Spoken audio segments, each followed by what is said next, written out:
कहिलेकाहीँ त कस्तो एक्लो महसुस हुन्छ, कोहीसँग कुरा गर्न पनि मन लाग्दैन।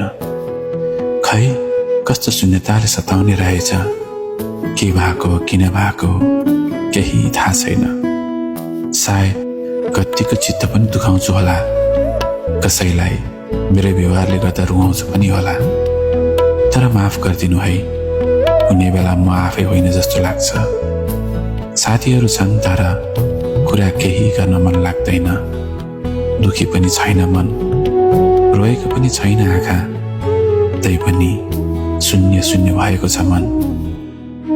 उमेलो हो या कसैप्रतिको लगावले हो त्यो पनि थाहा छैन, तर कहिलेकाहीँ एक्लो महसुस हुन्छ अनि एक्लै शून्यतामा हराइदिउँ झैँ लाग्छ।